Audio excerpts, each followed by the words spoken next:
Hi, my name is Charles from IHMG Creations. Thank you for downloading this resource.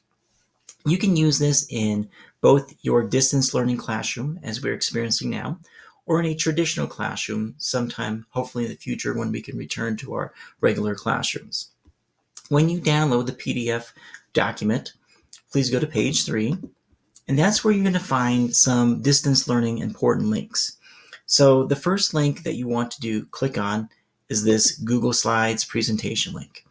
It's going to ask you to make a copy, so please make sure you take that step.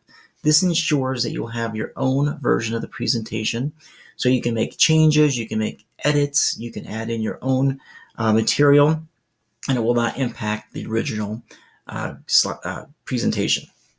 So once this loads, which hopefully your computer will load it quicker than mine, you can go to slide 3. There is a student tutorial, an example of a video presentation that we'll talk later about.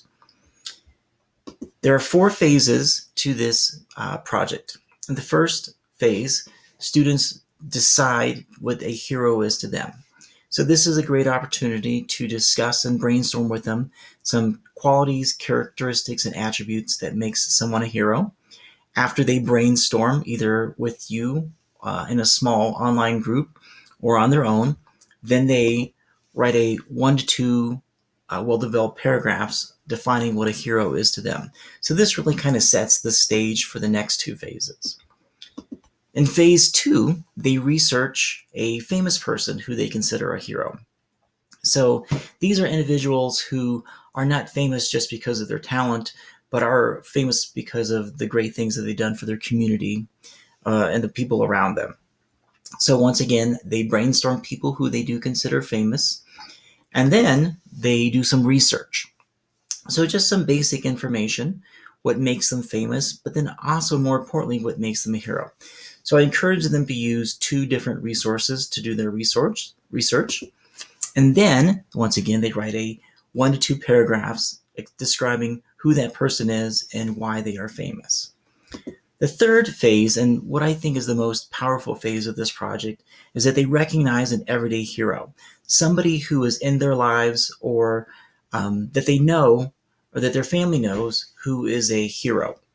So that might be a policeman, a fireman, soldier, teacher, first responder, healthcare worker who's doing great work.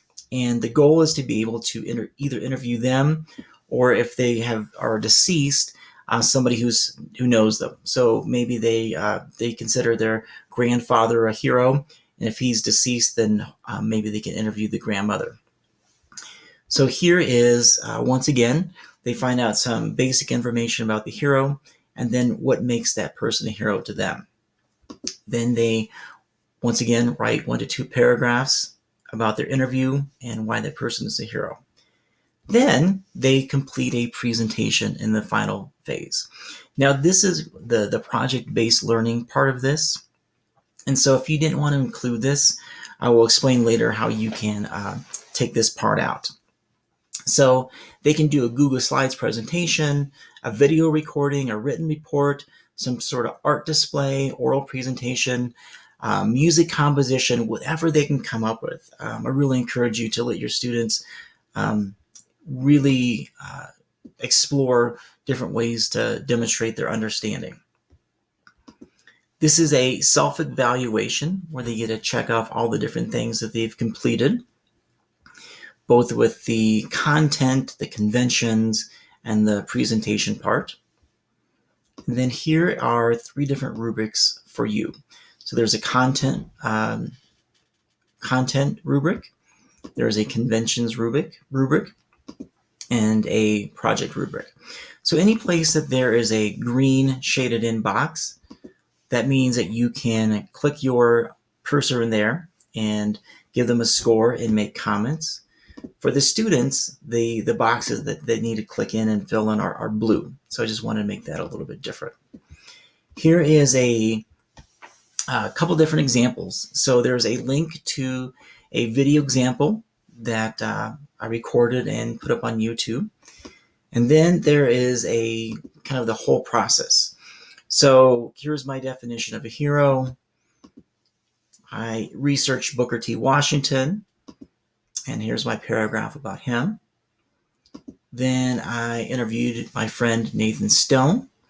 There's his important information there, and two paragraphs about that. So here I just really highlight everyday heroes and what an everyday hero is, and then I get into my interview with Nathan. Then I made a Google Slides presentation example, so you can share that with your students. And I just chose to really take the text and highlight and bullet point, just so students can get the basic idea of what's expected here. So that is kind of the components. Now I'm going to demonstrate to you how to break this apart. So if you wanted to maybe assign this in different parts over the course of 2 or 3 weeks. So if you wanted to break it up into easier to handle parts, I'm going to show you how to do that. So if you wanted to just assign phase 1 over maybe a 2 or 3 day span, what you would do is you would highlight those 2 slides. You would go to File, make a copy of just those selected slides. Once you do that, you can name it whatever you would like to, and it's going to make a copy with just those slides. From here, you can assign these 2 slides through Google Classroom or some other means. If you have not been using Google Classroom, I highly encourage you to try it out. If you need help, please email me and I can help you get started with that. So that would be, and then you could just break up, into phase 2, phase 3, the presentation. You could take out my Google Slides presentation and share that as an example. So you can really do lots of things and break it up in many different ways. If you have any questions or comments, ideas of how to make this resource better, please email me at ihmgcreations@gmail.com. If you have any other needs that you would be interested in sharing with me of how I can help you out in the distance learning classroom, please contact me. And thank you so much once again for buying this resource and for supporting my store. Thank you and have a great rest of your school year.